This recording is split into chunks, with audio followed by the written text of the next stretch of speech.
Welcome to the Pre-Patch Podcast. Check out these patch notes. Enigma, I'm actually gonna let you go first. This is crazy. Enigma actually has footage, which is nuts. What? This is like God, a YouTube first. But talk to me about not a YouTube first, motherfucker. is this not on your YouTube channel? Oh, I thought you said Twitch. I was like, it's not a first time I've had fucking footage. No, Goddamn. I said they said a YouTube first. You uploaded this to My YouTube. bad, my bad, my bad. Yeah, I did upload these dudes.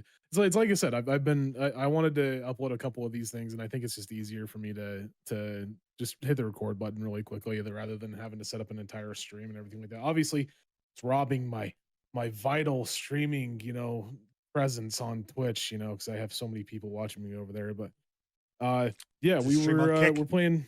Yeah, I should, man. I'd get more viewers, clearly. And if you guys want to Throw follow some for bobas follow, on I'm that just saying. robot. You'll be great. But yeah, I've been I got a code from one of our buddies, Crow Templar. If he's out there, thank you for the code, bud. But Ravenswatch, I've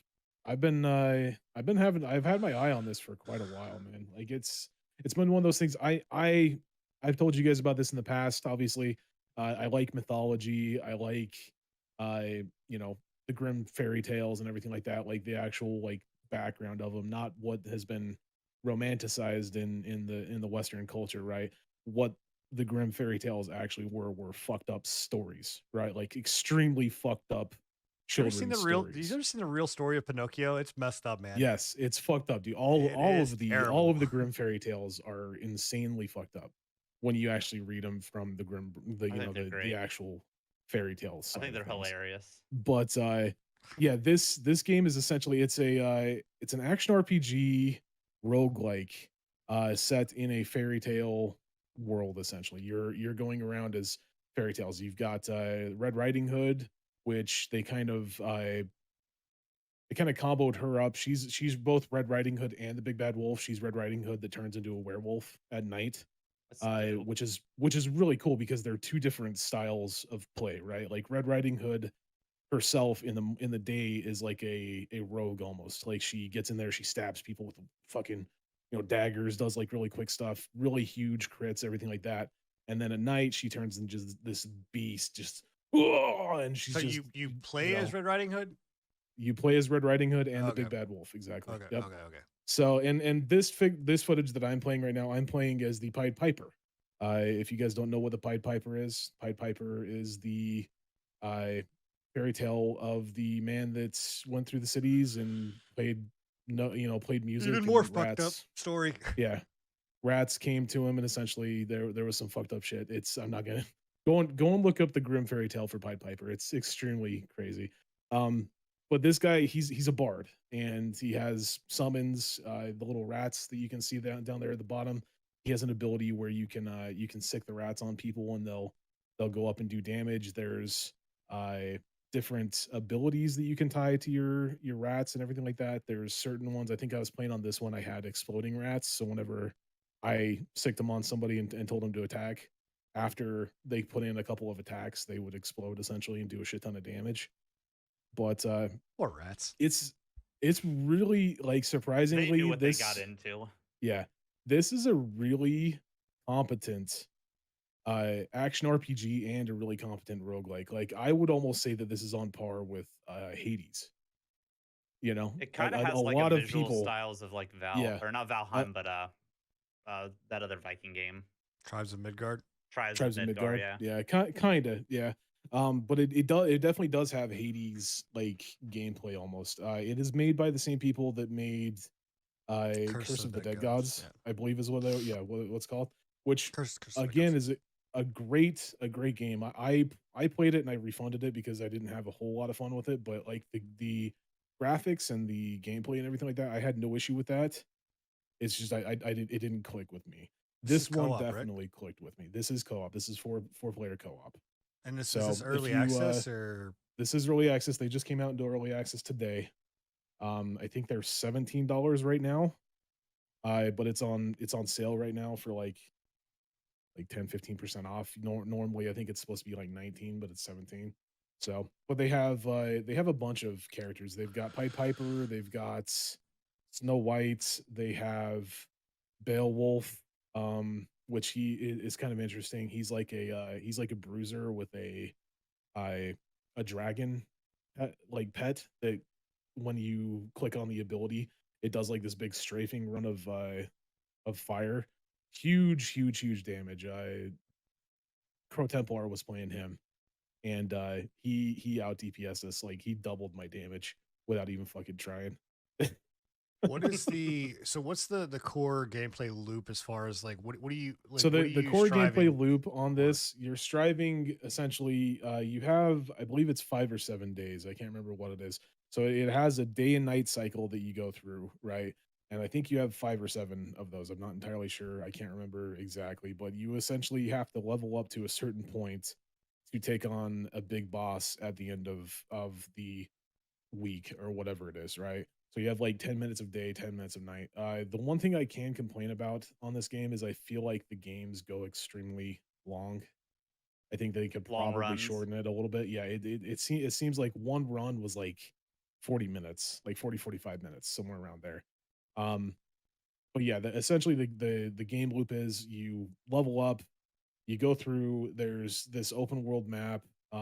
There's certain activities, there's quests on the map that you can do that are different in every time you play them. Mostly, for the most part, I think we ran into a couple of repeats, but I think that was mainly because it was still in like beta or whatever you want to call it, right? But you had like quests. There was one that you had to help the little piggy build his house made of straw, and then you had to protect the little piggy's house that you made of straw from being attacked by waves and waves and waves of enemies, which was hard, extremely difficult. There's a couple of other ones that you could do. It's got a lot of like open world events that you can go and do to help your character level up, and you essentially you want to be at the max level right now. And I'm not sure if they push the max level up or not, but we were maxed out at 5, and that's when you can get your ultimate ability.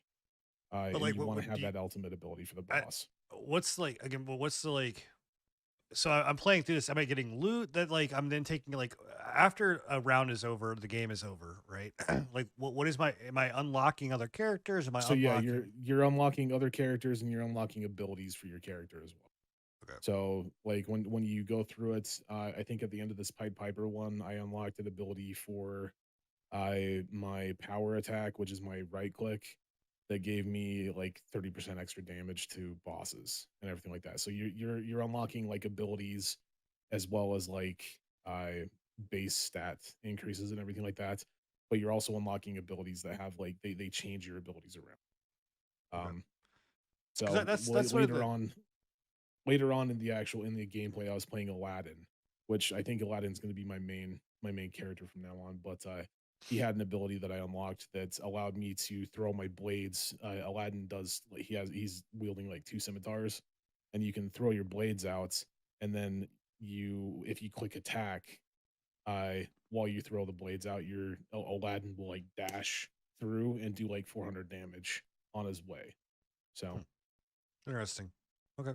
Yeah, cuz yeah, I mean that's what I very think that cool that's the biggest thing that I've had about these types of games where I think a lot of them have failed to hit like what Rogue Legacy has and with Rogue Legacy 1 and for sure. 2, Yeah. Dead Cells, like the playthrough, the loop of, dying, finishing, slightly creating your, upgrading your character, finding new weapons, stuff like that. These games, I feel they miss on that aspect. So that's what I was wondering. I was like, Yeah. what's the overall end? So it sounds like you're just kind of leveling your character up. You're leveling Um, your character as well as, yeah, you unlock different characters. I don't know. I'm pretty sure that the 5 or I believe it's 6 or 7 actually characters that you can unlock. You've got the main ones that you have right off the bat, and then you can unlock Aladdin and this character that Crow Templar is playing right now, which is like I don't think she's supposed to be Ariel, but it's like she's a like a mermaid mermaid, of right? some sort. Yeah. Yeah. Huh. So those are the 2 characters that you could unlock in the beta. Um, and they're extremely powerful. Like the 2 characters, I will say that they kind of need to balance some of the characters in my opinion, because I think that there's a very select few of them that are extremely overpowered. Beowulf needs a little bit of a debuff or a nerf. Aladdin is kind of a little bit OP because at the start Aladdin has the 3 wishes, and you can basically, for an entire team, you can wish for 3 things, random upgrades for the run. So you just get 3 random upgrades right off the bat and a bunch of money to unlock and upgrade stuff. So he kind of needs a nerf, and then definitely the mermaid chick needs a little bit of a nerf. But other than that, I think they've done a really great Dude, job. With hearing about this, it's just making me want a Grim Fairy Tales MOBA. Like I want a It'd be Grim dope, Fairy man. Tales like League of Legends. Like It I would think be that'd pretty be cool. so cool. And that's one thing that I will say, like if they can continue to pump out like new characters, like they have a lot of characters that they could do. I was going through it, I was like, they could do Snow White, they could do Rapunzel, they could do a bunch of other like, and each of those could be like very unique. Like I'm really hoping that I see like a hunter from Red White or not Red White, Red Riding Hood, Maybe Robin Hood. Robin Hood, something like that. Yeah, exactly. Nice So, thing is that Disney can't touch it because it's Grim. It's not Disney. Yep. So well, was Aladdin Grim? Aladdin, there was a Aladdin-esque character. Now I don't know. I mean, again, they don't own the copyrights to Aladdin, so I mean Aladdin the name. So I mean but there's a Grim fairy tale character that was of I can't remember Middle if there Eastern was one descent. for I don't know if Aladdin. Aladdin was the name of him, but Because there's one thing like they straight up it's the same name. It's not the same look, but yeah, I was really surprised that they had Aladdin because I was like, I didn't know that. I didn't think that Right. Disney would allow that. But again, they can't. Disney can't come in and be like, you can't have a character named Aladdin. I was like, well, because yeah, again, they can 100% they can if they have. well, A they don't own the copyright of like the name. They own the thing that gets him is that it's different from the Aladdin Disney's Aladdin. It's a completely different concept. So right. I think that's how they're getting away with it. They're Now, like, if the "Hey, Aladdin it's- has like Apu and he has a monkey that's Yeah. and a magic carpet, we're starting to get Yeah. into some copyright shit. So that's But- interesting. No, I'll it's a good time. I think you'd enjoy it. I really do think you would enjoy it. I don't know how much content there is. I did like we did the same map over and over again. And there was enough like intricacies and differences in like spawn rates of enemies and everything like that it didn't feel like it was the same map every time. But I'm sure that like after a while the map itself would get a little bit samey, or Yeah. redundant or whatever you want to call it. But I do believe that this is the only map that they released with in early access, and I'll keep my eye on it. Sites of bringing out more maps, more characters, everything like that. So Yeah, I'll keep my eye on it because there's I mean, I now have, especially coming back from PAX, like, and I'll talk about this after Bill talks about Resident Evil, but there's been quite a few games that I've got now on my radar that I want to show off and kind of stream. So Sure. this is Yeah. Ravenswatch, and it is on Steam right now. You can they went into early access today, so 4-player co-op. If you want to go pick it up, there you go. Hey, we hope you enjoyed this episode of the Patch Notes. Don't forget, you can catch our cast live every Thursday night at 10:30 Eastern Standard, right here on YouTube and Twitch.tv. You can also find us at anchor.fm/prepatch podcast, as well as the many other podcast platforms. You better be there.